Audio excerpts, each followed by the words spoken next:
Welcome to the Breakthrough Story. The purpose of the Breakthrough Story is to look behind the scenes of successful individuals in Columbus, Ohio, to see what challenges and breakthroughs they experienced along their path to success. What obstacles did they face in their early stages of life, and what helped them break through those obstacles? What has helped them succeed, and what is something they did differently? These are some of the few questions we try to answer with the Breakthrough Story. This episode is brought to you by Orange Visuals. Orange Visuals is a one-stop shop listing and branding service for real estate professionals in Central Ohio. When you need to market yourself or a property, Orange Visuals provides all the services such as photo, video, brochures, single property websites, and so much more. Visit Orange Visuals today and see why top producing realtors choose to market themselves with Orange Visuals. Thank you so much, Tierra, for joining us today. I'm excited to have you on our podcast, the Breakthrough Series, and I'm curious to see how you got started, and we're going to see what is making you successful in your industry, what is causing you to be different. So before we get in, I wanted to ask you a little bit, where are you from originally? Are you from Columbus here, or did you move here? Because I know some people move to Columbus to get a new career. What was your beginning stages of life? I was born and raised in Warren, Ohio, which is probably about 15-20 minutes from Youngstown. More people know where Youngstown is instead of Warren. And then I transferred from Kent State University to Ohio State, which kind of got me in the city of Columbus. Mm-hmm. Awesome. And then, so how old were you when you were going in here? I would say 19, 20-ish. Oh, so was it for college, or was it?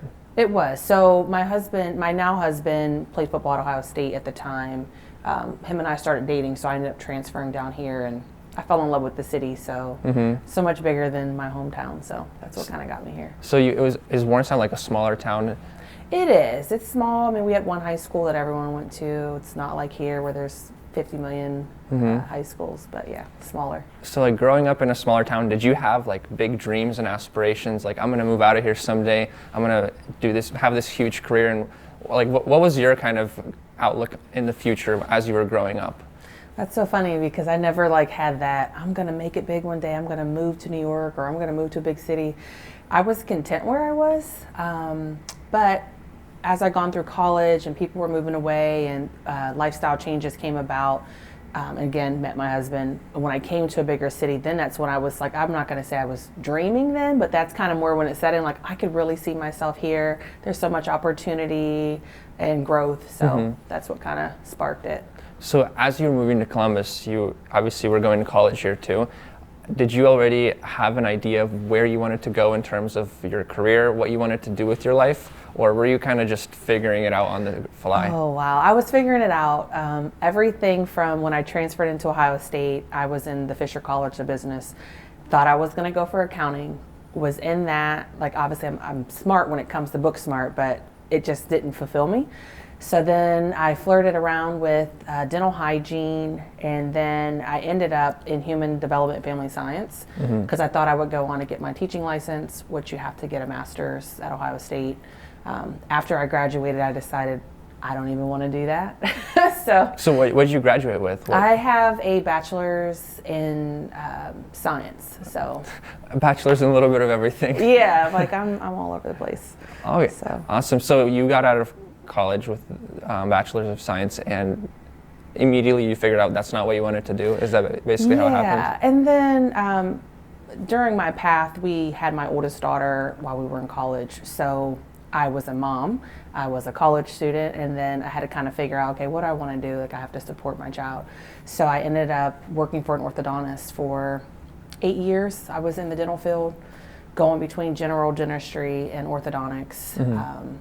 I knew for a fact that that wasn't what I wanted to do, but I was good at it, so I kept up with it, but definitely wasn't something that I was going to stick with. So you were kind of just doing the responsible thing to go with support your, that's good. So what made you want to switch? What made you want to say, okay, enough is enough. I'm finished doing this just because I want to make some money and support my family. I want to do something more fulfilling. What was that? What clicked there? So during that time, my husband and I, we had got married. We were talking about having another child, and I'm like, well, I know I don't want to work full time if we have another child, because childcare is very expensive here. So I wanted to be their sole provider. So I stayed home for 4 years. And as my second daughter ended up getting into kindergarten, I thought, well, I kind of want to do something, but I don't know what it is. And at that time, we started flipping houses, and that kind of is what sparked the whole real estate license and getting a career in real estate. So you originally were thinking maybe I'm going to help my husband flip these houses, but you didn't have an intention of becoming a realtor, was it? No. So it was like, okay, well, I know I can do this. What I'll do is I'll probably sell 5 houses a year. I'll just sell the houses that we flip, and So that's why you got your license? That's why I got my license. So I'm like, solely I'll still kind of be just that stay-at-home mom role, but just sell our houses. And soon I realized that I network with quite a bit of people, and a lot of people wanted to use me to sell their homes as well too, and it kind of like blew up into a career overnight. One thing, because I've talked with a lot of realtors, and to anybody that's listening, there's probably over 8,000 realtors in Ohio, right? Yeah. Or maybe it's even Central Columbia. Yeah. So from what I've seen, the realtors that are highest producing, the ones that are most successful, are ones that treat it as a business, like kind of like you. And as you mentioned earlier, you were doing it more like a side thing. Yeah. And that's what a majority of realtors are like. And what made you want to switch from just doing this as a side thing to this is something serious, and I want to pursue it with much greater I guess with a lot more hard work? Yeah. Well, I have a passion for helping people. And so obviously when you're buying a house, you're helping them get to their dream home or sell a home so they can move on either out of state or get a new job. So it kind of paired what I'm naturally good at, which is like pouring into people and helping them. And I could see the benefits of it. So I'm like, okay, well, not only can I make money doing this, but I can also still continue to help people as well too. So did you have an idea of like how big I want this to be, like an aspiration? I want to be the number one, or? No, I actually have no desire to be like a mega agent. That's what I think of someone who's doing a mega agent. A mega agent. Okay. Yeah. When I think of that, I think that's someone that's selling millions and millions of dollars a year. Obviously, that would be great. I'm not saying I wouldn't accept it if it came, but my passion is not to be, making it my, I don't know. Basically, it's like I want to do my job. I want to be good at it. I want to make good money doing it, but I just don't want to be a slave to it, if that makes sense. That makes sense. Yeah. You're not doing it, you're basically using it as a way to help other people. It's not a stepping stone to get something even greater. You're actually enjoying the process of helping people. Yeah. And I think that's very important, because I've always thought, if you just imagine if you have millions of dollars coming in every year income, but you're not really enjoying it. You don't see the purpose in helping people. You're doing it as a transactional kind of thing. It kind of defeats the purpose of doing it. You're not going to get happy just from making a lot more money. You won't. And I mean, eventually I will probably start a team someday. I can see as my business grows and I get busier that, I can't service everyone all the time. So I'll stretch myself too thin. But when that time comes, I can see bringing on people, pouring into those agents, helping them grow their business, stepping away a little bit more from being out there so much myself, and allowing the people on my team to take on those clients. And I think that's actually very important, having that mindset of helping people. That's what helps people be successful in business long term. If you are doing it just for the money, in the short term, you can actually make more money than the person that cares about helping people. Yes. But either you burn out or you start to realize this is very shallow. Yes. But that's awesome to hear that, because not very many people, especially in this industry, care about that. Yeah, a lot of people want to be that top agent, but I'm going to tell you, real estate is hard. It comes with a lot of challenges. It comes with a lot of nights and weekends. And I have 3 girls and a husband, so I like to have that good work-life family balance. So with that being said, I may not be able to get to that height and be able to maintain the lifestyle I want to live. And I'm glad you mentioned the work-life balance, which at this point, some people say that doesn't exist anymore. It's not a thing. What have you been doing in your life to help you keep that balance? Because obviously, you don't want to make real estate your life in terms of more important than your family. So how do you keep that balance? So do you set boundaries for yourself, routines? Well, you have to be intentional, and that's the main thing. If you are not intentional about making your family a priority or making the things that you love a priority in balance with work will always supersede, because it's very easy to get caught up in. And with real estate, I don't have a 9-to-5 job. It's not, oh, well, Tierra, we'll just call you in between these office hours. No, it's 10 o'clock at night. Even just for instance, last night I was on a call with my seller. we had to negotiate a contract, and our timeline was 10 p.m. to get it responded. So, I might work at 10 p.m. and I'm up at 7 a.m. this morning doing something else real estate related. So our timelines are not traditional. What's great about that is it's flexible for, if I have to take my kids to school or if they're sick, but where it can kind of, rear its ugly head is when it's a 10 p.m. phone call, a 7 a.m. phone call, a Sunday night or Saturday morning. So it can just be that way. I haven't always been the best at finding that balance as far as time goes, just because I'm like an overachiever and a perfectionist. I want to respond to all the calls all the time, but I've had to learn to scale back and tell myself, Tierra, if it's not something urgent, like if we're not going to commit to an offer tonight, I have to shut it off at like 7 p.m. And then pick it up the next morning. That's good, yeah. So have you found any skills, like even like small practical things that you could share with other people that you think would help them in their productivity and helping them be more useful and productive in how they do their work? Because even if they're not in real estate, some people might not be, they're listening, they might not be a realtor, but what are things that you think you could apply to a lot of different people and as an entrepreneur that could help them be more productive?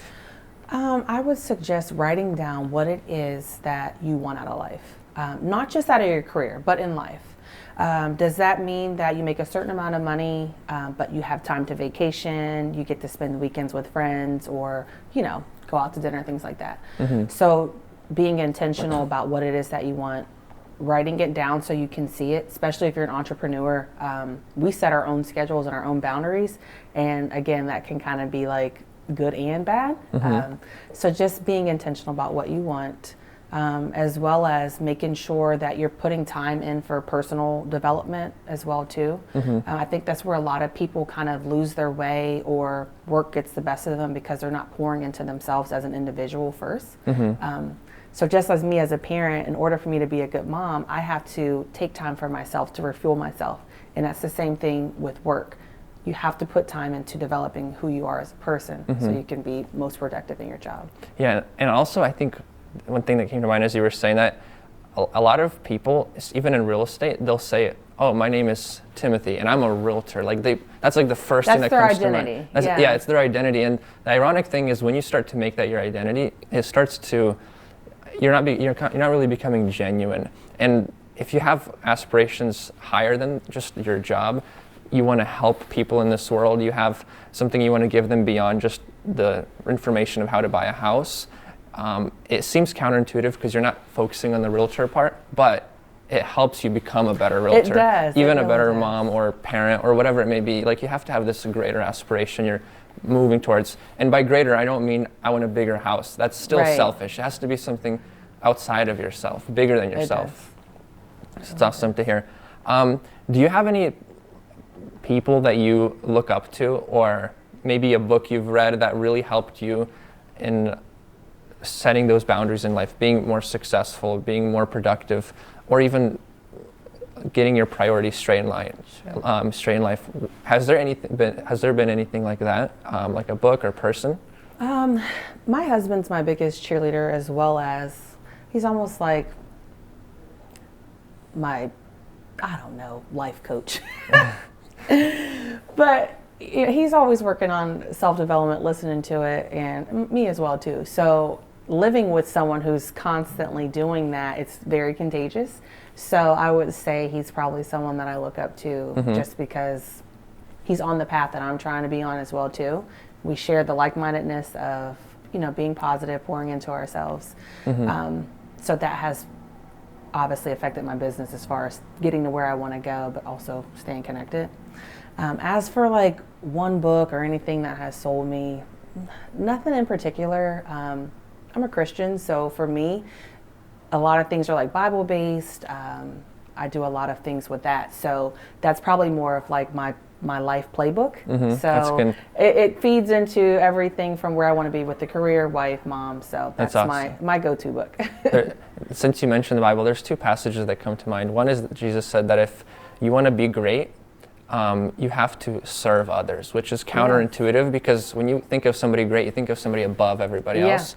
But Jesus, being the greatest, humbled himself before everybody. And then there's another one that comes to mind. It says that if anybody wants to save their life, and they do so by serving themselves in their life, they will actually end up losing it. Losing it, absolutely. But Jesus said, if you lose your life for my sake, then you will find it. Absolutely. And it goes back to what I was saying about having aspirations greater than yourself. Yep. It even says in that same passage, what does it profit a man if he gains the whole world? And loses his soul. Exactly. There's one more question I wanted to ask you before I play a little word game. Okay. So what are your, maybe not dreams, but like what are you looking forward in life? You've become a realtor, you've had success, you might even, as time goes on, build up a greater team. Sure. What is like your greater aspirations? What is that something that you are working towards in life? I would say setting up for my kids generational wealth. That's something that I want to be able to give to them. I was not fortunate enough to walk into something like that. And in a lot of communities, that's, people can't even think beyond their own situation currently. Mm-hmm. But I want to get into a position to where my girls, they have that start. They have something that they can walk into that's a business that maybe they don't have to go to college. Maybe they don't need to have a trade because their mom and dad have paved the way so that they have something to step into. Mm-hmm. So I'm big on that, as well as leaving a legacy. Mm-hmm. I want my girls, as well as anyone I'm connected to, friends, family, just to, again, take the focus solely just off themselves and think of how they can pour into others, how they can help others pay it forward by what they're doing currently. Mm-hmm. And if we position ourselves good enough, we're able to do that. That's awesome. And one thing that's very important, and this goes back to prioritizing your time and being with your family, is teaching them these things, because absolutely, just leaving your kids money won't really be useful, because they'll blow it. Yeah, I think the statistic says that by the third generation, 90% of wealth is depleted, because by that third generation, those people don't really feel like they need to do anything. Nope. And that money just goes out the window. So it's very important to like teach them, which is a good. So the word game, and you mentioned, so basically the way it works is I'll say a couple words, and as I say a word, you just respond whatever first thing that comes to mind, whether it's a word or a phrase. Okay. And since you mentioned it, the first word is legacy. Legacy. I'm not good at this. Just to put you on the spot. I know, right? No pressure or anything. Legacy. Okay, that's a big one, Tennessee. You could have gave me like something else. Legacy, given to others. Family. The heart behind what you do. Foundation. Faith in Christ. Money. It's good to have it, but don't let it run you. And failure. In order to get to where you want to go, you got to fail a few times. That's awesome. Well, Tierra, thank you so much. It was a pleasure to get to know you better, to hear your story, and I'm sure that some of the people listening to this will have either been inspired to strive to something better, or maybe learn something small that they didn't think about. Either way, I think it was a useful thing. And it's good to see somebody that has greater aspirations, like even faith in Christ, beyond just, I want money and money. Especially money, in this kind of world. I know, right? Money's good, but it doesn't run me. So. That's awesome. I'm so happy to hear that. Thank you so much. Thank you so much.